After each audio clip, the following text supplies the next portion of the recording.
4 months after the crisis that brought Iran and the United States closer to a wider regional confrontation, the focus has shifted from the battlefield to the negotiating table, with diplomacy, competing initiatives, and unresolved security questions shaping the next phase. But tonight, new developments are once again putting the region under the spotlight. Statements from Washington and Tehran are highlighting the fragile nature of the current situation, as the two sides continue to send signals about deterrence, security, and the future of their engagement. At the center of this evolving picture in the Strait of Hormuz, a strategic waterway where regional stability, international trade, and global energy security remain closely connected.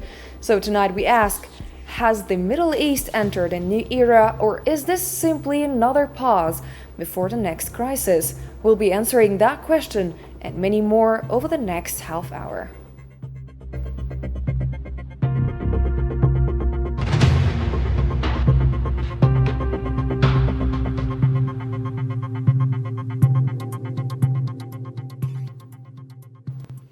For our discussion, joining us tonight will be Dr. Jan Bikskovsky, an independent researcher based in Istanbul. Also, Dr. Abdenoor Tumi, political analyst specializing in the Middle East and North Africa, and Borza Daragai, independent journalist based in Istanbul. And let's maybe begin with Dr. Bikskovsky. Jan, the IMO paused the Strait of Hormuz evacuation plan today after the Ever Lovely was hit by a projectile near Amman, and two U.S. officials blamed Iran. Tehran had warned earlier that unauthorized routes would not get safe passage. So if this 60-day deal fails, what replaces it?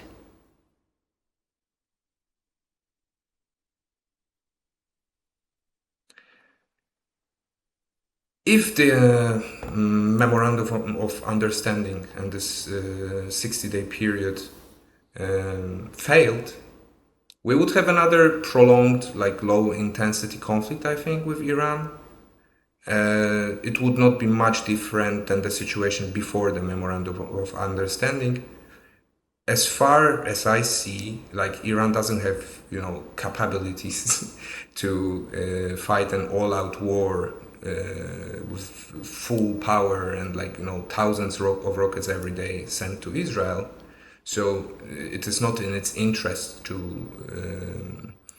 restart the hostilities. But if they restart due to Iran's or US's failings or dishonesty, let's say, then we'll have another period of maybe months of low-scale, low-level, low-intensity conflict in the Gulf, which will sooner or later will have to again result in some kind of peace deal. Like America and Israel see now clearly that you cannot actually just force Iran to surrender. So in order to just not drain their budgets, they will have to sooner or later just sit, even if they are not big enthusiastic. They are not super enthusiastic about the Iranian regime. They will have to, due to real politics, realpolitik, they will have to get into some sort of an agreement with them. Will it happen now? Will the 60-day memorandum of understanding evolve into a lasting peace, or will it again be cut short?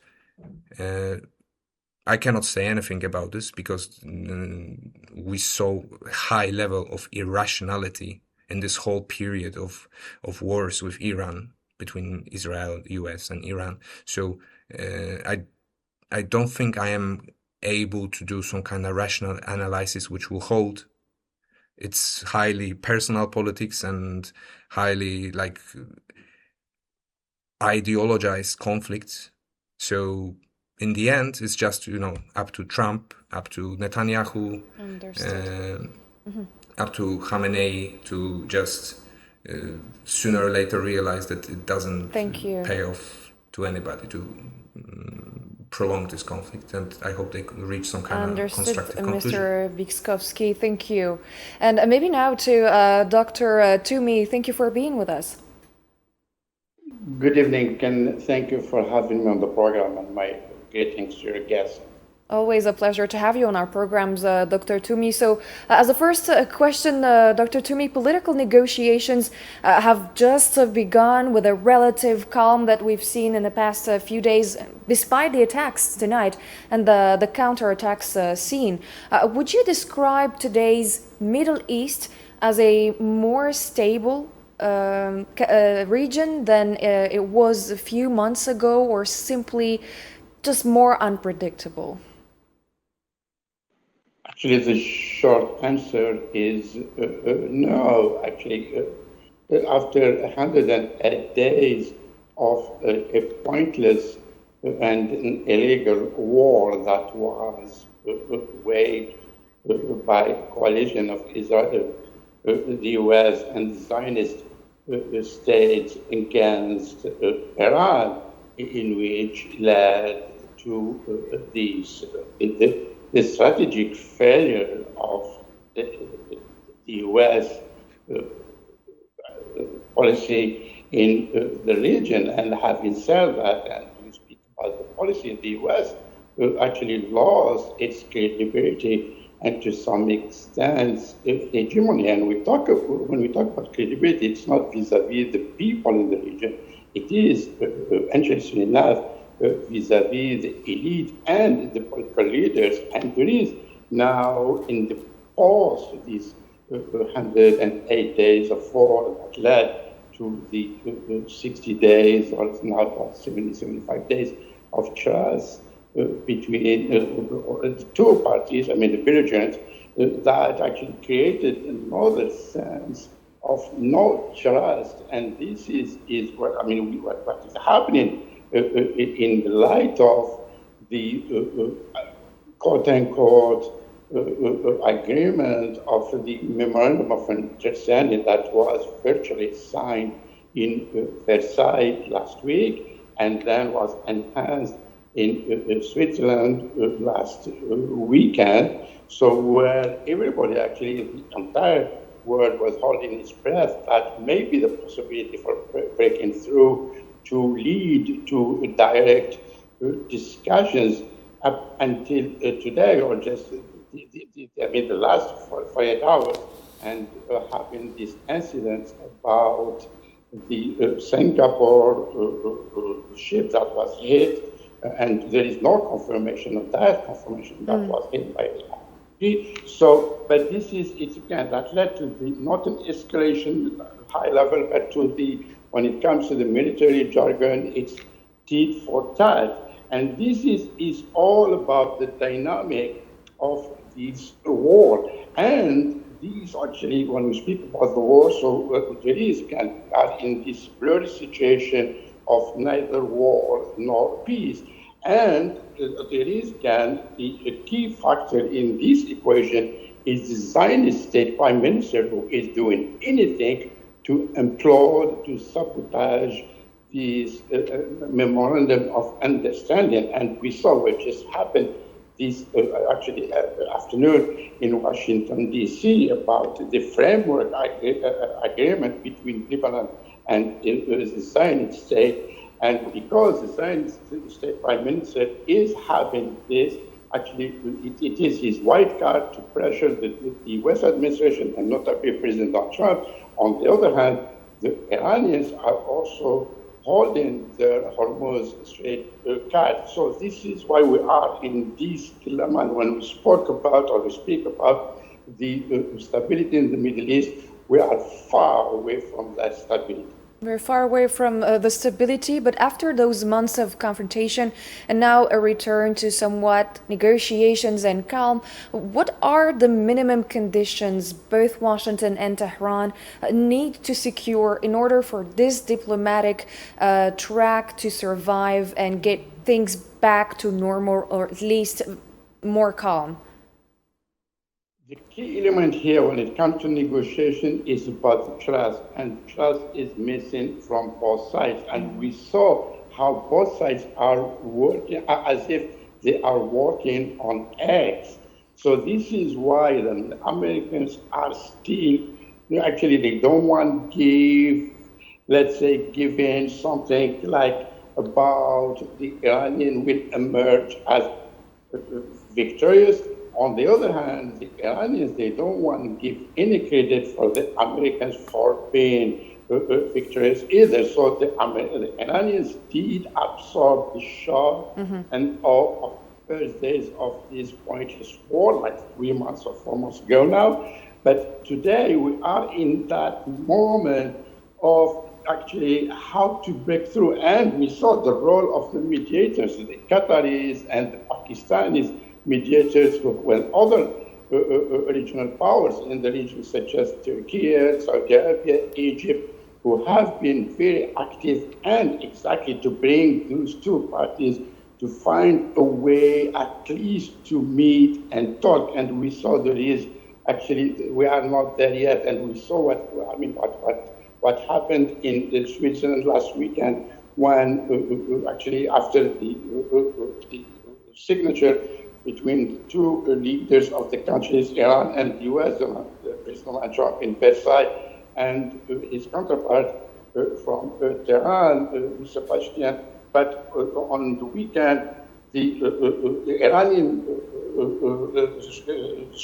parliament speaker, and he didn't want to meet with the Vice President J.D. Vance. So we are, and again, it's important, and both sides know how actually the ball is rolling, and they know actually they are playing the clock. But again, it needs to bring them back to the key element of trust. And the Iranians, they know that. This is why, we are at this moment. It's not about diplomatic negotiation. It's based on psychology, and it's psychology like other elements are important when it comes to negotiations. And this is why actually the Americans, again, are trying to corner the Iranians so that the Iranians are actually reacting to the Americans as well, and they don't want to give in, because everybody knows that after the 108 days of force, Iran has actually came out wounded but strong. So lack of trust, this is the minimum condition that is needed for this diplomatic pathway to happen. Let's now maybe hear another perspective from the region with Burcu Dargai, an independent journalist based in Istanbul. Welcome again. So from the region's perspective, how is the current ceasefire between Washington and Tehran being perceived, Mr. Dargai? Thank you so much for having me, Miriam. Welcome. I think most of the countries in the region, especially in the Gulf, as well as like Pakistan, Turkey, and Egypt, they're kind of relieved that this ceasefire is in place. The war was not doing anything good for them. I think there is, however, a lot of anxiety. There's a lot of nervousness as to whether the ceasefire is going to hold. And I think there's a lot of division as well within especially the Gulf countries. On the one hand, you have the United Arab Emirates and Bahrain and Kuwait. They're a little bit closer to the US and Israeli position. And on the other hand, you have Saudi Arabia, Qatar, and Oman. And I wouldn't say that they're closer to the Iranian position at all, but I would say that they're pursuing a much more independent foreign policy with regard to the issues pertaining to Gulf security and the Iranian regime. They're basically trying to make their own way. They feel very much betrayed by the United States for failing to, one, prevent this war from happening, which basically benefited, in the end, no one really, not even the Israeli advocates of the conflict. It didn't even benefit Israel in the end. On the one hand, they're angry at that, but they're also upset at the fact that the U.S. conduct during the conflict was not to their liking. The United States did not really protect those countries where it had bases. It moved its interceptors and defense systems to Israel and did not allow them to stay in the Gulf region. It did not really move to defend the bases that it held. It basically evacuated them and left the Gulf mostly on its own.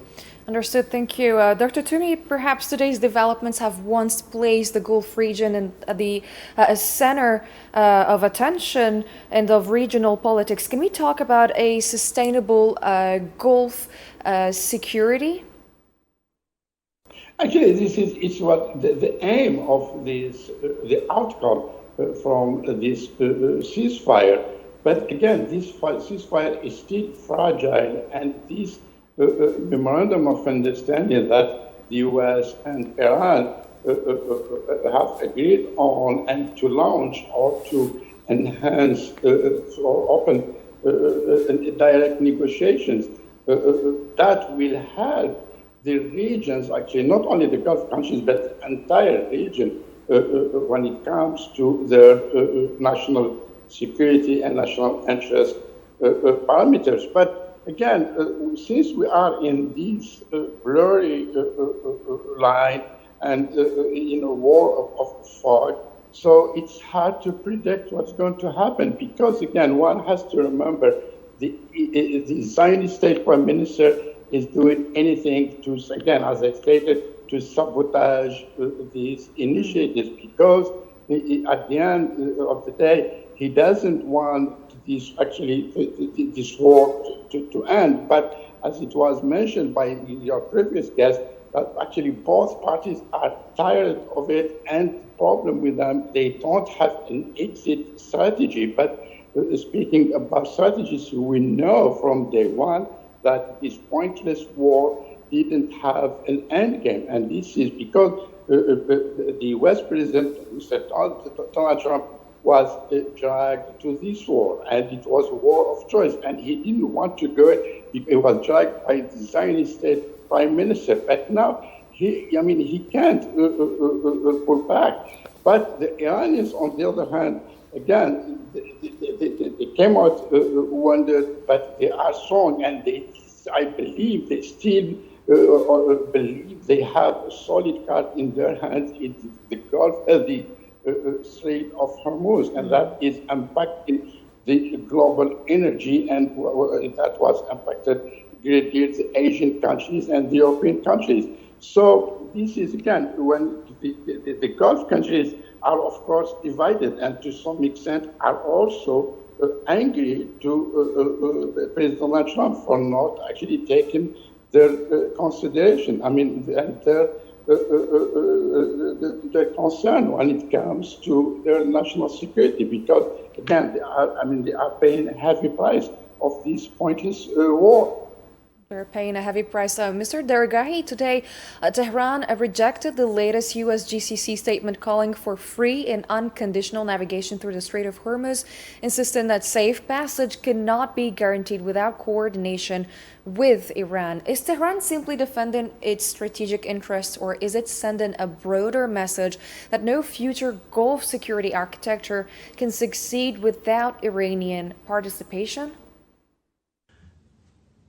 No, any future security structure for the Persian Gulf will have to include Iran. Otherwise, it's just not going to work. Iran is the most massive country that is abutting the Persian Gulf. It is the largest literal state in terms of population and in terms of coastline. So if Iran says no to any security arrangement, it's not going to work.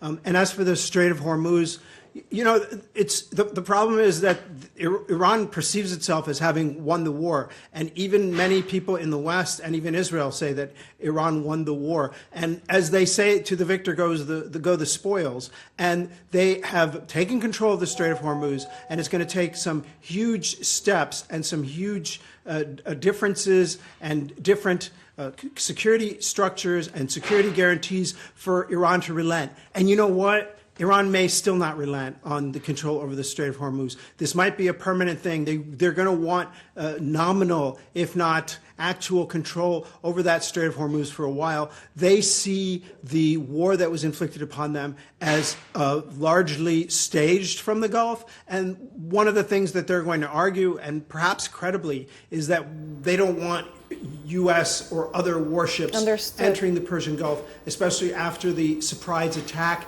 that the U.S. launched against Iran on February 28th. Thank you, Mr. Dargai, for your answers. And maybe back to our guest in Paris, Dr. Toumi.